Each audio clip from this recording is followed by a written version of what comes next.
The story you are about to see is a fib, but it's short. The names are made up, but the problems are real. It was Monday, 9:43 a.m., and New York was sweltering in a heat wave, a tropical heat wave. The temperature's rising. It isn't surprising. You certainly can, but that's another story. I was working the day watch out of Mathnet. The boss is Joe Greco. My partner is George Frankly. My name is Tuesday, a mathematician from a little town out west trying to get used to the big city back east.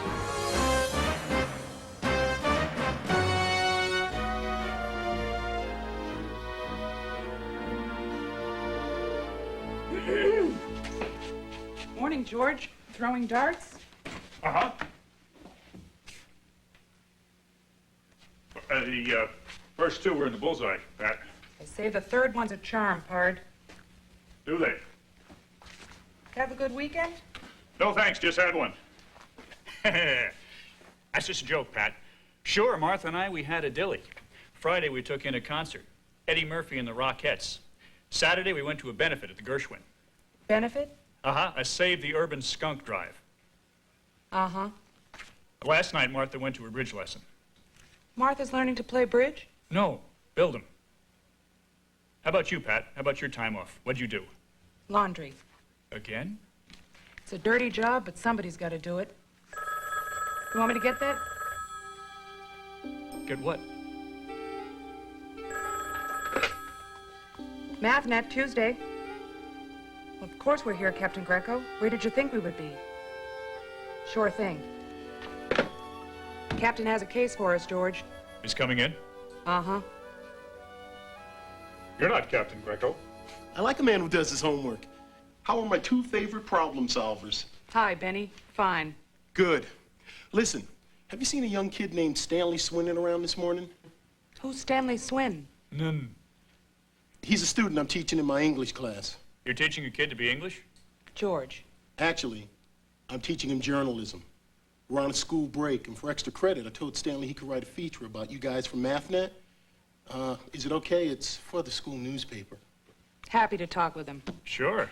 Any journalist of yours is a journalist of ours. Buenos dias, amigos. Top of the morning, Skipper.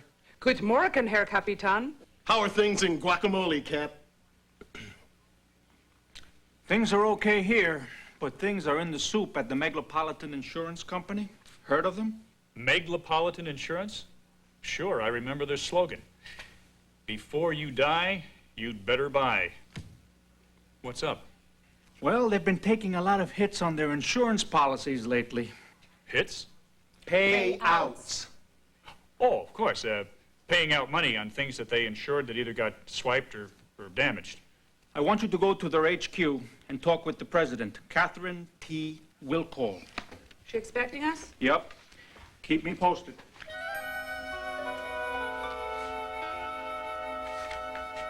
Where's the other dart?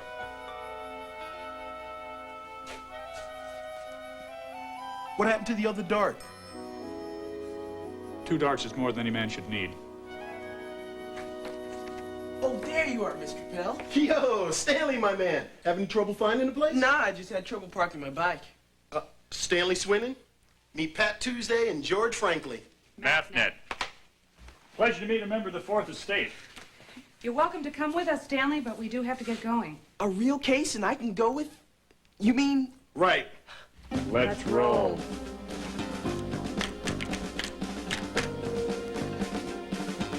Right. We drove to Meglopolitan Insurance, a rather successful New York City company. Boy, what a surprise. We're going to Meglopolitan, sponsor of my greatest triumph to date. How's that, Stanley? Meglopolitan sponsors the Wympus Bike Show each year. Last year, Stanley won it. Congratulations. What is it, trick bike riding?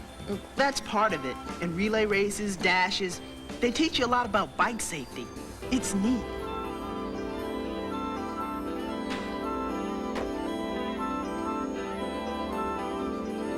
We made our way to the plush executive offices of Catherine T. Wilcall.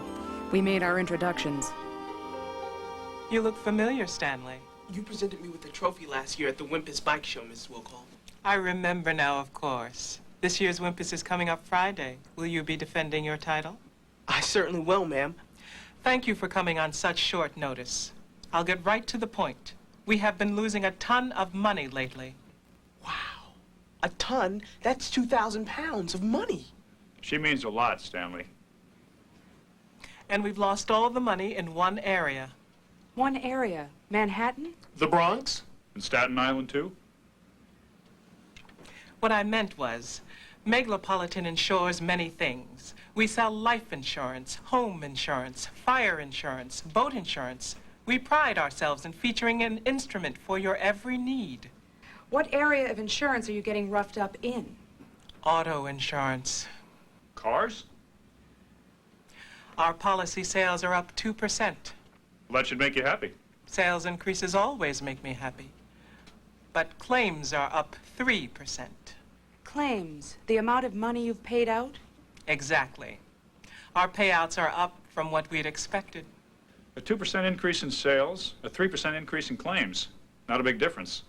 But, Mr. Frankly, 3 is 50% more than 2. Good point. Have you noticed any patterns, Mrs. Wilcall? There seems to be some unusual activity in our Greenwich Village office, but nothing conclusive according to Johnny Dollar. Johnny Dollar?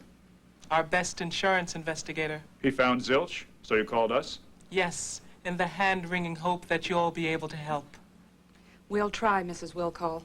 The detailed information is in a file on this computer disk. We'll start at the beginning. That's sometimes a good idea when you're trying to solve a problem. You sent for me, Madam President? Mr. Dollar, these people are from Mathnet, and they've agreed to help us on this case. I want you to cooperate fully. Well, that doesn't show a lot of confidence in me right now. Right now, I don't have a lot of confidence in you. Get me some results.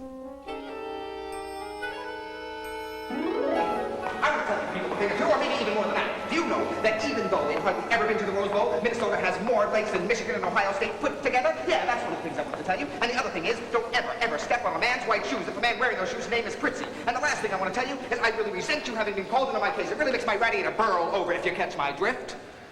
Mr. Dollar, we want to work with you, not against you. Well, I'm sorry if I got a little hot under the collar, but I just couldn't help it. Because if I get hot over the collar, then my collar stays sweat and my neck gets slippery. Now, I want to see this case solved as much as the next guy. Unless, of course, the next guy is someone who doesn't want to see this case solved. So you can count on me to help in any way I can help out. Help-wise. Mr. Dollar? Yes, Stanley. If that is indeed how they call you. Can you tell me something? Just what is insurance? Of course. Insurance is the act system or business of insuring property life for one's person against loss or harm arising in specified contingencies as fire, accident, theft, death, or disablement in consideration of a payment proportionate to the risk involved. Mr. Pill, can you tell me what insurance is? Sure. It's a sort of guarantee you buy from the insurance company. If your bike is insured and it gets stolen... The insurance company will pay you to buy a new one. That's what I said. Yeah, but you said it with bigger words.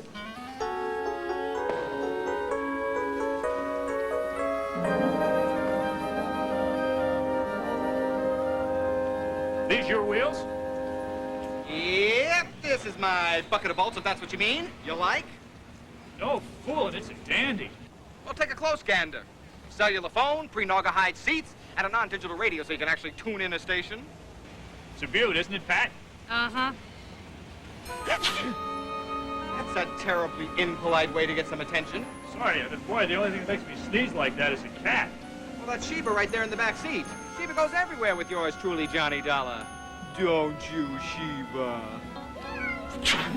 Would you at least point away from the dash? We'll be in touch with you, Mr. Dollar.